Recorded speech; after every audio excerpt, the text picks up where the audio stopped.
దైవజనులందరికీ కూడాను, ఇక్కడ నుండి విశ్వాస సోదరులు సోదరిమణులు చిన్నలు పెద్దలు ప్రతి ఒక్కరికి కూడాను వందనాలు తెలియజేస్తున్నాను. నేను మీ సహోదరుడు, మీ బ్రదర్ షఫీని. ప్రవీణ్ పగడాల గారు నిజంగా చెప్పాలంటే వారు గొప్ప వ్యక్తిత్వం ఉన్నటువంటి వ్యక్తి. వారి గురించి నాకు తెలిసిన, నేను తెలుసుకున్న విషయాలను బట్టి చాలా గొప్ప వ్యక్తిత్వం విషయం. అందరూ అనుకుంటుందంటే ప్రవీణ్ పగడాల గారు ఇప్పుడు మన మధ్యలో లేరు అనుకుంటున్నారు. నేను ఆ విషయాన్ని ఒప్పుకోను. ఎందుకంటే వారి భావాలు, వారి ఆలోచనలు, వారి మాటలు ఇప్పుడు మనతోటే ఉన్నాయి. అయితే నేను ఇక్కడ మీ అందరినీ కోరుతుంది, దైవజనులందరూ నేను కోరుతుంది, మనలో ఎంతమంది ప్రవీణ్ పగడాల గారి భావాలతో పాటు నిల్చున్నాం? చేయొద్దండి. ఎంతమంది ఈ భావాలతో పాటు నిల్చున్నాం?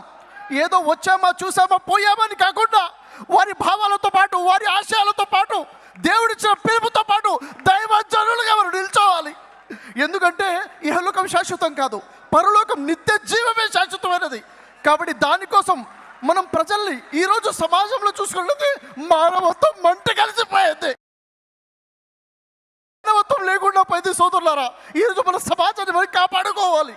మన సమాజాన్ని కాపాడుకోవాలంటే మనిషిని మనిషిగా చూసే సమాజాన్ని నిర్మించుకోవాలి. ప్రజల్లో మానవత్వం చచ్చిపోయింది, ధర్మం కనుమరుగైపోయింది. నిన్ను వలని పొరుగువారిని ప్రేమించుము అన్న ధర్మాన్ని మన ప్రజలకి పరిచయించాలి. దీనికోసమే మన ప్రవీణ్ పగడాల గారు పాటుపడ్డారు. వారు చేసిన ప్రయాణం ఊరూరు తిరుగుతూ ప్రజలకి పరిచయం చేశారు. ఇహలోకం కాదు, నిత్య జీవం గురించి మాట్లాడారు. సోదరులారా, సోదరి మనం బిగించాలి.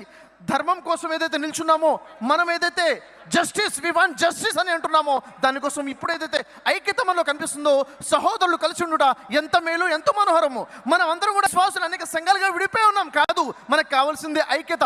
సోదరులారా, నేను మీ అందరితో పాటు కలిసి నిల్చున్నాను అని చెప్పడం కోసమే ఇక్కడ వచ్చాను.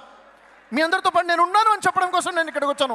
కలిసి నిలబడదాం, కలిసి ఐక్యత కోసం నిలబడదాం. మన భారతదేశాన్ని ఒక ఐక్యతగా చేసుకునే మనం పూర్తి ప్రయత్నం చేద్దాం. జై హింద్. Thank you very